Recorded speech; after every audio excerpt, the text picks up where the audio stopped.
Admiral Kethvar's mandibles clicked in what passed for laughter among his species as he studied the tactical display. The human vessel Defiance hung in the void before his magnificent dreadnought Supremacy of Stars, looking like a primitive metal box compared to his ship's sleek biomechanical curves and pulsing energy conduits. "Look at it," he chittered to his bridge crew, his forearms gesturing dismissively at the view screen. Crude welded plates, exposed weapon mounts, and is that duct tape holding their sensor array together? Commander Zilneth, his second-in-command, shared his superior's amusement. "The intelligence reports were accurate, Admiral. Human engineering is indeed laughably inferior. Their ship masses barely 1/10 of ours, carries primitive kinetic weapons, and appears to be held together by hope and scavenged materials." The Supremacy of Stars was a masterpiece of Velta military engineering, 3 kilometers of perfectly sculpted biosteel that could reshape itself mid-battle, powered by contained singularities and armed with reality-warping weapons that could delete matter from existence. It represented 10,000 years of refined military science. The Defiance, by contrast, looked like someone had welded together spare parts in a junkyard and somehow convinced them to fly. Admiral Kethvar had been initially annoyed when the Galactic Council had insisted on this joint military exercise with the humans. The Veltar Empire had dominated space warfare for millennia. What could these upstart mammals possibly teach them? But now, seeing their pathetic excuse for a warship, he realized this would at least provide some entertainment for his crew. "Open a channel," he commanded, settling back into his command throne. "Let's see what excuse they offer before we demonstrate proper military superiority." The main screen flickered, revealing the bridge of the human vessel.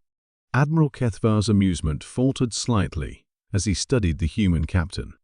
Sarah Chen was smaller than most of her species, with graying hair and calm dark eyes that seemed to take in everything without judgment.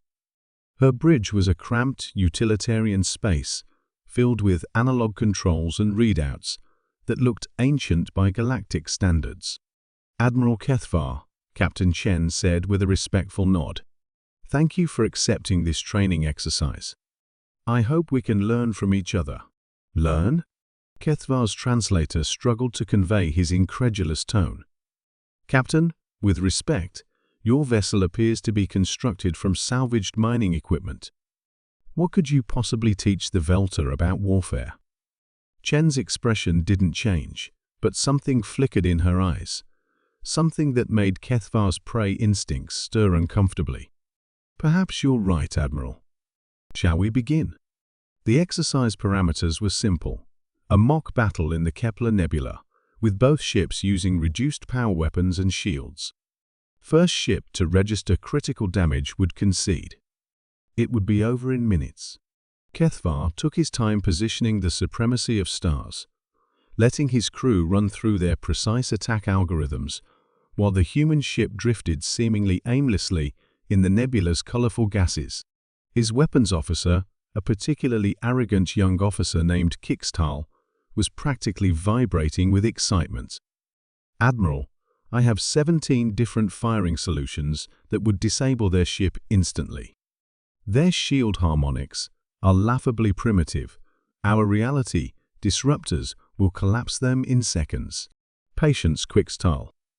Let them make the first move. I want to study their tactics before we end this farce." The Defiance began moving, its engines producing an embarrassingly visible exhaust trail that would make stealth impossible in any real engagement. It lumbered toward the Supremacy of Stars like a wounded animal, its weapons charging with all the subtlety of a supernova. "They're actually going to try a direct assault," Zilneth observed with amazement. "No deception, no strategy, just pointing their guns at us and flying forward."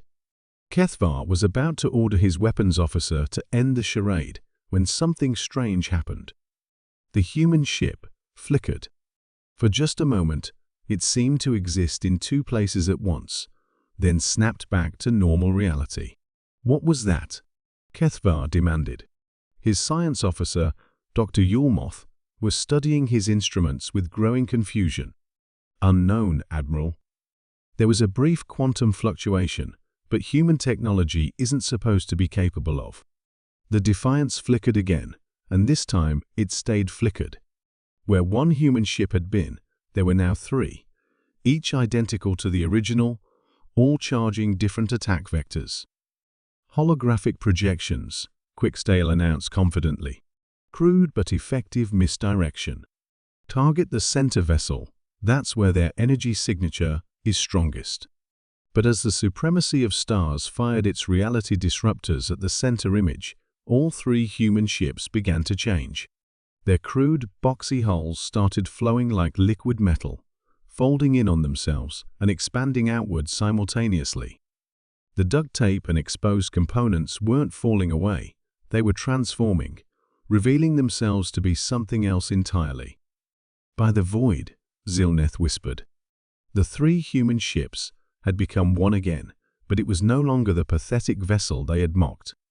The Defiance now resembled a crystalline flower made of living metal, its petals bristling with weapons that hadn't existed moments before. Energy cascaded across its surface in patterns that hurt to look at directly. Impossible, Kethvar breathed. Human technology can't.